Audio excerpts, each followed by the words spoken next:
Hello, once again. I'm Kevin Turner from Real Estate Talk, and joining me on screen is one of the young guns who's featured in an article in the latest Australian Property Investor magazine. Young guns growing up. The son of Margaret Lomas. Where's that famous name? Michael joins me. Hi, Michael. How's it going, Kevin? Wonderful, mate. We'll talk about the impact of your name in just a moment, but tell me about your property journey. You've just got your first property? That is correct. I purchased it in Baddo Bay. It's a townhouse.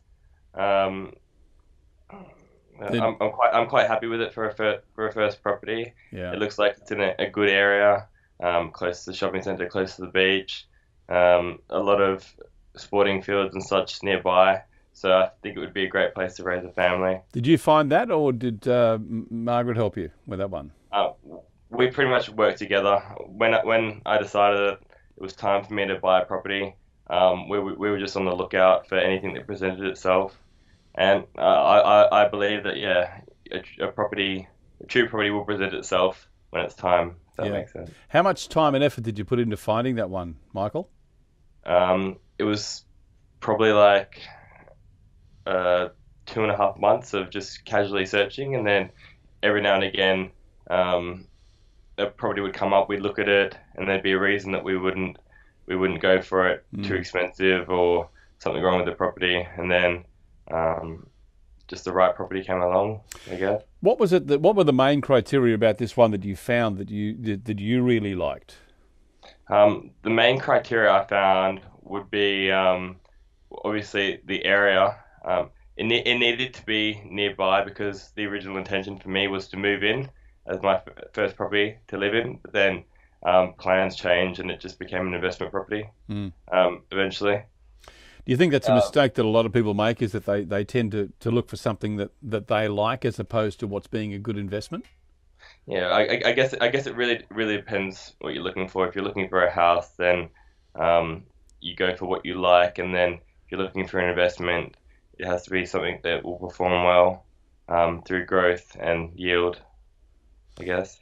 Have you been following your mum's seminars and blogs and all that kind of stuff? Is that how you've been learning?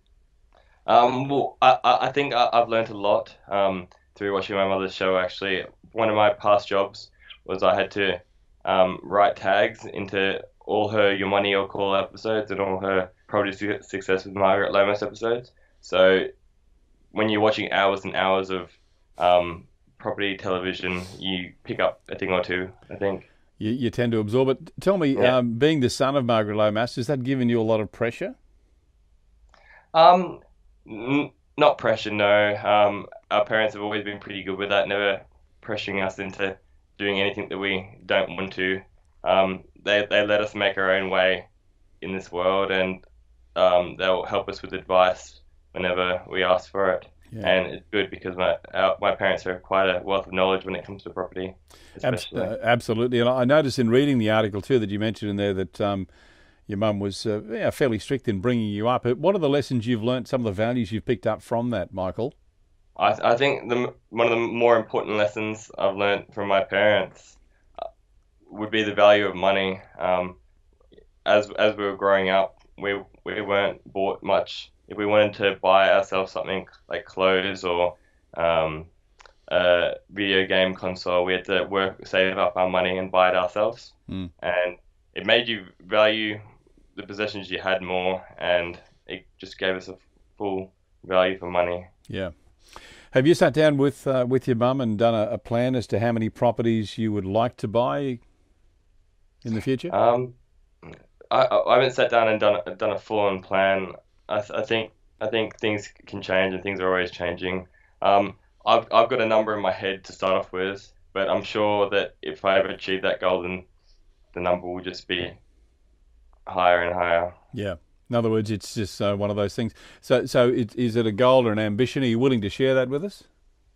Well, the number I'm set on at the moment is seven. Seven investment properties just sounds right Yeah. to me. And then I'm sure if I ever do get to seven, which I hope I do, the next number will be 11, and then 14, and so forth. I'm sure you will, no doubt whatsoever. What advice, just in closing, Michael, have you got for any young first home buyers? Um, when it comes to buying a house or an investment property, to bear it down would be just, I guess, give it a go. Research, get as much knowledge as you can possibly get on the subject because you can never have too much knowledge when it comes to investing. I understand that investing in property it's an expensive hobby, but I think that if you get your knowledge right and ask the right questions, then anyone can do it. Michael, it's been great talking to you. All the best, and look forward to following you as you build toward your 7 properties, then 11 and 13. All the best, Michael. Thank you, Kevin. And please pass on our regards to your mum as well. I will do. Thank you.